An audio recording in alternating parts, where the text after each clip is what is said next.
Muito bem, meus caros, muito bem. Muito bom dia. E, bom, não sei se vocês sabem disso, né? Mas já há alguns dias nós estamos aqui em São Paulo com um adorável, maravilhoso, incrível clima típico de outono. hum? Assim, nós estamos tendo aí 18, 19 graus centígrados, né, de mínima, e a máxima não ultrapassa os 21 graus, os 21 graus. Né? Então, assim, para os adoradores do Rei Sol, né?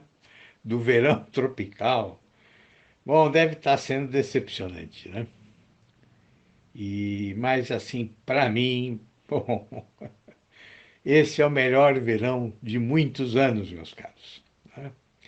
Deve ter aí alguma relação com algum problema que a gente desconhece, né? Sei lá eu. Pode ter aí alguma relação com alguma caminhada estranha dos pinguins, né? É, com o movimento de Plutão, né? Ou sei lá eu, é um mistério da natureza, né? E de repente é até o prenúncio de alguma catástrofe ambiental, né? E a gente não sabe, não é verdade? Mas, olha, o que eu sei é que está ótimo, viu? E que por mim podia ser o ano inteiro essa mesma temperatura, esse clima delicioso, né? Bom, mas vamos falar sobre o que interessa, né? Afinal, vocês não estão aqui para ouvir um sexagenário aí gaguejando sobre as suas preferências meteorológicas, não é mesmo? Bom, outro dia eu abri uma caixinha de perguntas lá no Instagram, né? Que viviam me pedindo, né? Viviam me pedindo. Inclusive tem um amigo meu que é o Diego, né? Diego Ivo, que trabalha com marketing, né? O dono lá da Conversion. Bom, e ele dizia assim, mas Rodrigo, mas por que que você não abre uma caixinha? Puxa vida, abre uma caixinha de perguntas, você vai ver que isso com 15 minutos você resolve, você responde para todo mundo, né? Bom, e eu fui abrir a bendita caixinha. Bom, eu fiquei 3, 4 horas respondendo todo mundo, pô. Quer dizer, caí no conto da caixinha, pô, né? Não tem nada de 15 minutos, não, pô. O pessoal coloca a gente para trabalhar lá, trabalhar duro. Mas está ótimo, foi uma experiência muito boa e eu vou voltar a fazer. Né? Aí, uma das perguntas muito interessante, a pessoa me perguntou com quantos anos eu tinha lido Homero. Né? Bom, eu respondi que eu não me lembrava direito, mas que tinha sido aí entre 15 e 20 anos, né? E entre os 15 e os 20 anos, e que eu tinha lido numa tradução portuguesa, né? Bom, aí uma menina, né? Não me lembro o nome dela, mandou uma observação, né? Dizendo que eu tinha lido Homero quando adolescente, quando jovem, né? Bom, e que ela ainda estava tentando compreender a Clarice Lispector, né? E que isso era uma vergonha para ela, né? Bom, e eu respondi dizendo o seguinte, que ela estava cometendo um grave erro. Um grave erro. Por quê? Porque Homero era mais interessante, era mais emocionante, né, e mais fácil de ler do que a Clarice Lispector. Bom, isso é realmente, né, essa é realmente a perspectiva que as pessoas não têm. Né? As pessoas não pensam assim. E por que que elas não pensam assim, né? Por que que se formou na cabeça delas essa ideia, né, de que não só Homero, mas todos os clássicos, né, são muito mais difíceis, muito mais complicados do que a literatura que é mais contemporânea nossa, né? Bom, eu acho que a grande culpa dessa bobagem, né, é essa ideia de que os clássicos são necessariamente difíceis, né? E que quanto mais contemporânea é a literatura, mais fácil ela também é, né? Quer dizer, exatamente porque ela su, supomos, né, que pelo fato dela estar mais próxima de nós, né, ela também vai falar de uma maneira mais compreensível e vai falar também de problemas, de dificuldades e de angústias que são os problemas, as dificuldades e angústias que nós temos. Enquanto que os clássicos, não. Os clássicos falariam, então, de problemas distantes, né, de problemas superados, ou que não tem nada a ver com a nossa vida no século XXI. Né? Mas vejam, eu não sei se é isso que a menina que está aí lutando desesperadamente para compreender a Clarice, né? Quer dizer, eu não sei se é isso que ela pensa, tá? Não, eu estou falando aqui de maneira geral, né? Quer dizer, não, de repente ela só está aí procurando uma voz feminina, né? Uma escritora cuja sensibilidade mais aí intimista talvez pudesse dizer algo para ela a respeito do que ela própria está sentindo, não é? Das suas próprias ansiedades. Mas o senso comum, né? As pessoas em geral, né? Quer dizer, é assim que elas veem os clássicos. Né? Quer dizer, o que o senso comum pensa a respeito dos clássicos? O senso comum pensa que, bom, primeiro, eles são difíceis de ler. Né? Por quê? Porque eles usam um palavreado antigo. Né? E a própria forma da frase é rebuscada, e não, isso aqui, esse negócio é muito complicado. Né? Depois, outra ideia que o senso comum tem a respeito dos clássicos. Não, eles falam de questões superadas. Superadas. Tudo aquilo está superado. Né? Nós já achamos a solução para tudo nesta vida. Né? E eu acho que há ainda um preconceito pior em relação aos clássicos. Né? Quer dizer, quando você fala neles, as pessoas, né, quando você diz assim, mas você precisa ler os clássicos, né? Bom, a impressão que eu tenho é que a pessoa que ouve isso, ela já imagina, assim, os caras lá no alto da montanha, tá? No ponto mais inacessível, né? da, da, da, da literatura, né? Num ponto em que só os grandes iluminados podem entrar, né? Mas que assim, ali, bom, ali o pobre leitor médio nunca vai chegar para conhecer os segredos que estão escondidos ali. Né? Bom, e isso, meus caros, isso é uma tremenda, tremenda besteira, tá? É uma bobagem sem tamanho, sem tamanho. Porque você pode ler os clássicos sem grande dificuldade, tá? Principalmente hoje, com a variedade de traduções que existem. Tá? Tudo bem, umas traduções são aí mais complicadas que as outras. Né? Então, por exemplo, eu concordo que ler Homero, por exemplo, na tradução do Carlos Alberto Nunes, bom, é cansativo, né? Realmente é cansativo.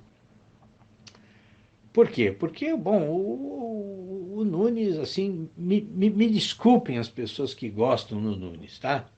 Não vão ficar bravos comigo, mas assim, o Nunes é um chato de galocha, né? Quer dizer, ele consegue transformar o Homero numa coisa, muitas vezes, né? Muitas vezes, Ele consegue transformar Homero numa coisa incompreensível, pô. Incompreensível, né? E não é só Homero, não. Ele faz isso com Shakespeare também, pô. Também, desgraçadamente, né? Agora, se você pega uma tradução, por exemplo, como a do Frederico Lourenço, da Companhia das Letras, né?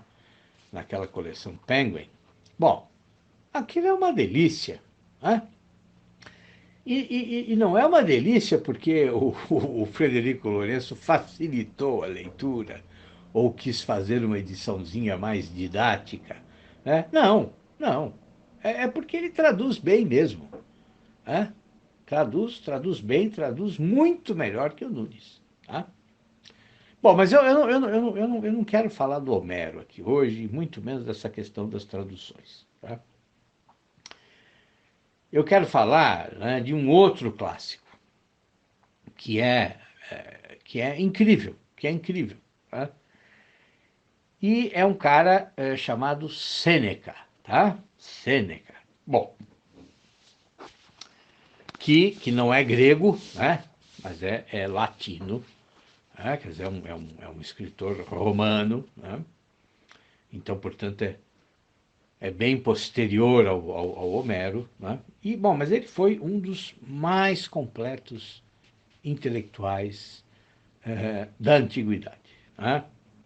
Olha, deixou tragédias, deixou aí diálogos filosóficos, né? Atuou na vida pública, né? Na política, né? Inclusive foi aí conselheiro do imperador Nero, né?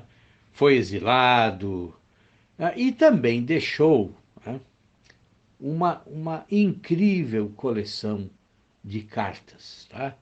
As famosas cartas a Lucílio, né? Bom, esse Lucílio, para quem ele supostamente teria escrito as cartas, esse Lucílio até hoje ninguém sabe quem foi esse cara, né? Então, assim, e talvez, há toda uma linha de estudiosos que acham o seguinte, que acham que o Lucílio nunca existiu, né? Que o Lucílio, na verdade, é um personagem aí que o Sêneca criou para ficar mais fácil para ele escrever as cartas. Ele imaginava que ele estava conversando com alguém mais jovem, né, de certa forma aí despreparado para a vida, e que ele então ficava dando lições para essa pessoa, né, a respeito dos diferentes aspectos que compõem, né, a nossa existência. Tá?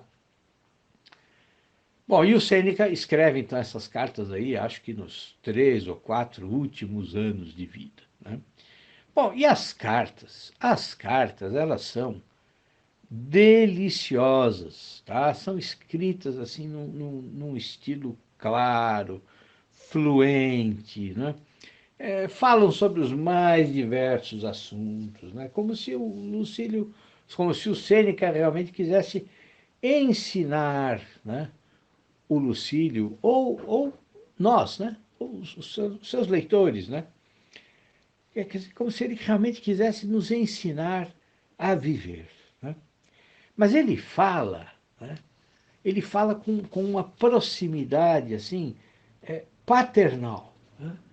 Então, assim, e com grande liberdade, então de maneira que muitas vezes, né? Ele escreve com humor mesmo, né? Humor, né? E fala assim, fala de problemas, muitas vezes problemas simples do nosso cotidiano, né? Então, de maneira que eu acho que o Sêneca, né, ele é a leitura ideal para quem deseja começar a perceber que os clássicos não são bichos de 7 cabeças, né? Mas são homens como nós, né? E que escreveram de forma absolutamente natural, né? Natural. Bom, as cartas a Lucílio têm uma tradução muito boa, feita em Portugal e publicada pela Fundação Calouste Gulbenkian, tá? Parece que há algumas traduções parciais dessas cartas aqui no Brasil, tá? Bom, eu não tenho certeza, tá? Agora, qual é o aspecto positivo de vocês terem aí a edição das cartas a Lucílio da Fundação Calouste Gulbenkian? Bom, é que é uma edição completa, tá? Muito bem editada, e tem prefácio, e tem notas, enfim, é uma edição muito boa, tá? Bom, e eu escolhi hoje, para conversar com vocês, né? Eu escolhi hoje a carta 84, tá? E escolhi por um motivo especial, que vocês já já vão saber por quê. Tá? Desculpe. Bom, o Sêneca começa a carta reclamando que as viagens são ótimas, porque obrigam ele a sair da vida sedentária de escritor que ele leva. Né?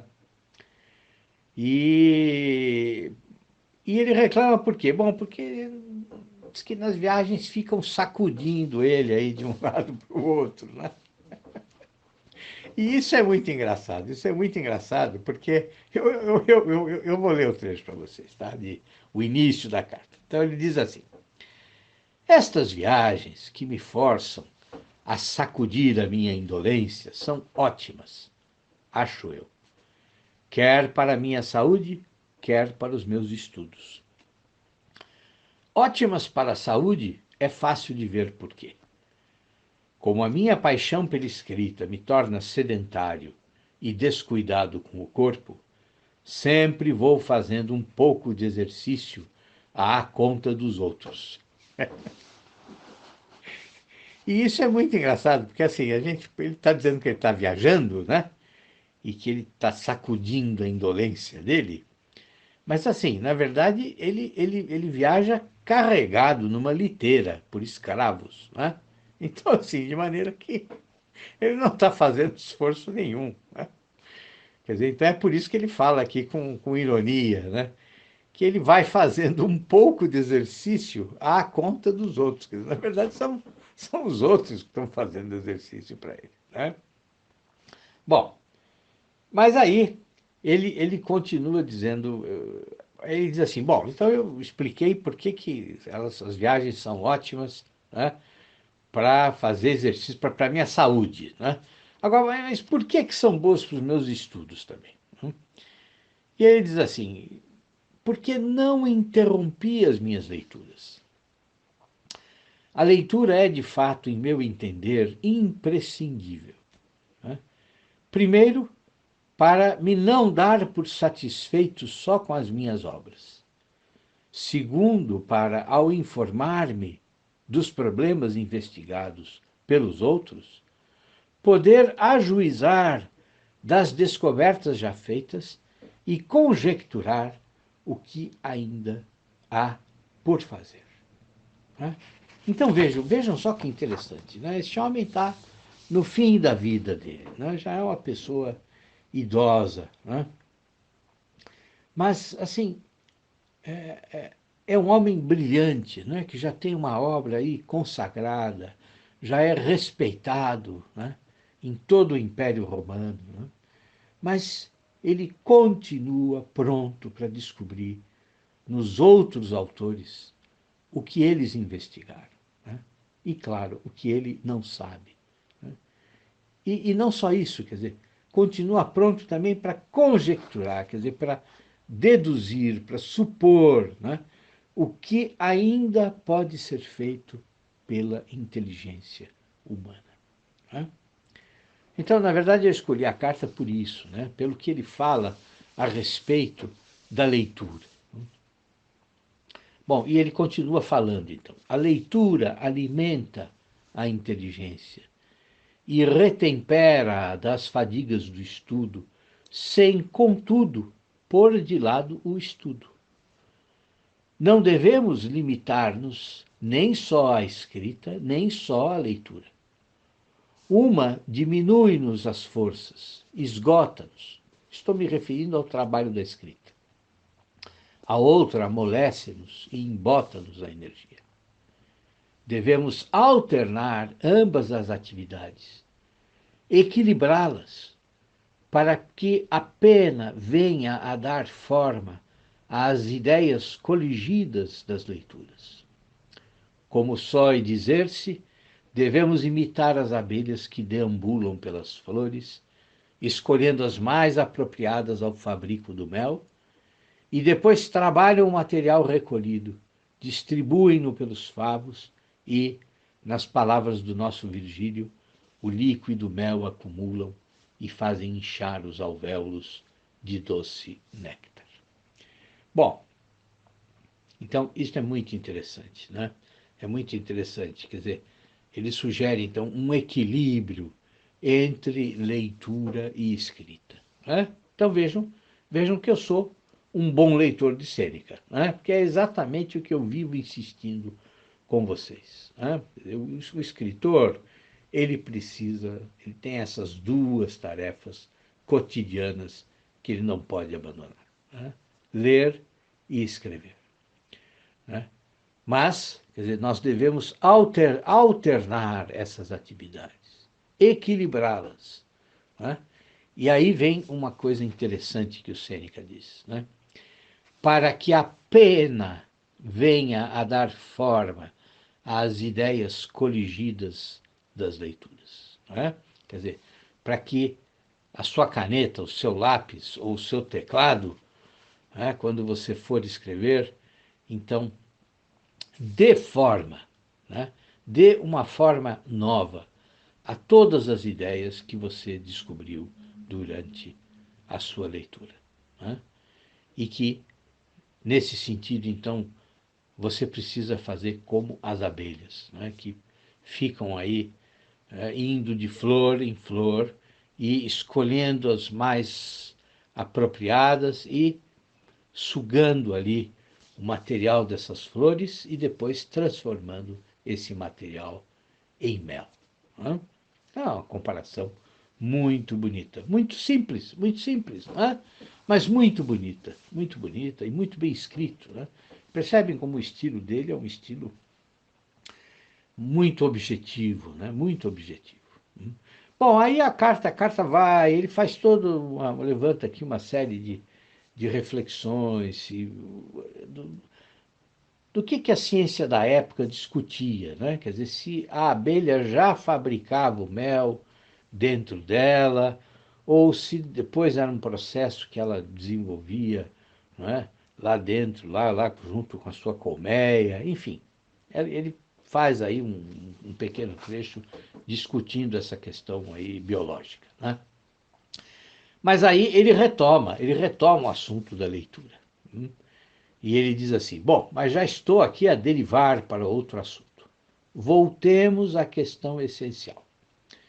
Nós devemos imitar as abelhas, discriminar os elementos colhidos nas diversas leituras, pois a memória conserva-os melhor assim discriminados. E depois, aplicando-lhes toda a atenção, todas as faculdades da nossa inteligência, transformar num produto de sabor individual todos os vários sucos coligidos, de modo a que, mesmo quando é visível a fonte de onde cada elemento provém, ainda assim resulte um pouco diferente, um produto diferente daquele onde se inspirou. Um processo idêntico àquele que nós vemos a natureza operar no nosso corpo, sem a mínima interferência da nossa parte. Os alimentos que consumimos, enquanto se conservam inteiros e flutuam sólidos no estômago, são para este um peso. Mas quando se transformam, logo são assimilados e se tornam músculos e sangue. Um processo idêntico, dizia eu, devemos operar nos alimentos da inteligência, sem permitir que as ideias recebidas se conservem tal qual como corpos estranhos. Assimilemo-las. Se assim não for, elas podem perdurar da memória, mas não penetram na inteligência. Demos-lhes a nossa total concordância. Façamo-las nossas. Tornemos um grande número de ideias num organismo único, tal como numa adição juntamos parcelas diferentes para obter um único total. Que o nosso espírito faça a mesma coisa. Mantenha ocultas as parcelas de que se serviu para exibir tão somente o resultado global obtido. Mesmo que seja visível em ti a semelhança com algum autor cuja admiração se gravou mais profundamente em ti, que essa semelhança seja a de um filho, não a de uma estátua. A estátua é um objeto morto. Bom, fantástico, fantástico. Quer dizer, ele dá uma aula de como você pode assimilar o estilo dos autores e transformar no seu próprio estilo. E faz isso, quer dizer, primeiro comparando com o que as abelhas fazem para produzir o mel, e depois comparando com o que o nosso próprio corpo faz com os alimentos que nós comemos. Quer dizer, eles são transformados. Quer dizer, eles são deglutidos, eles são assimilados. Quer dizer, e depois, quer dizer, se houver alguma semelhança entre o seu estilo e o estilo do autor em que você se inspirou, bom, que seja a semelhança que um filho tem em relação ao seu pai, mas que não seja a semelhança de uma estátua, ou seja, que o seu estilo não seja uma cópia do estilo do autor ou dos autores em que você se inspirou. Por quê? Porque uma estátua é um objeto morto. Bom, genial, genial.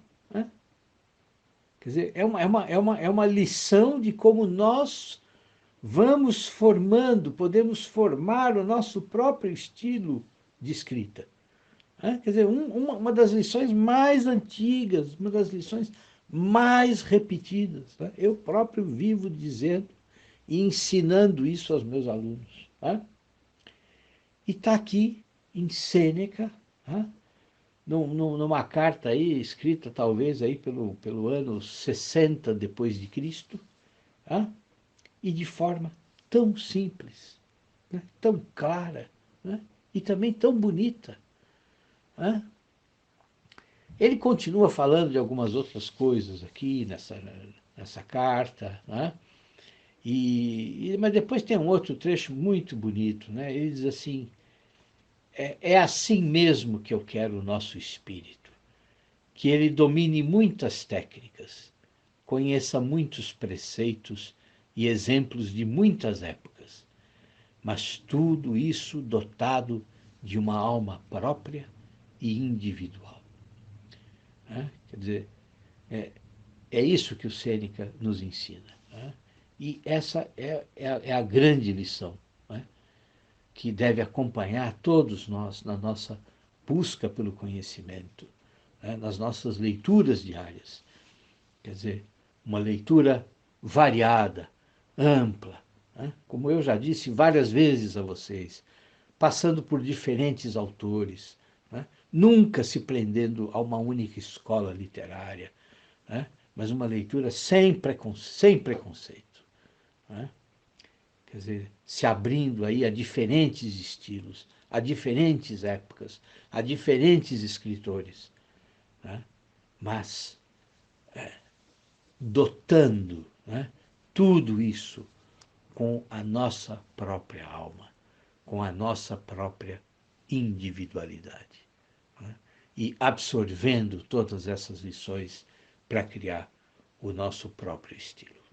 Tá bom?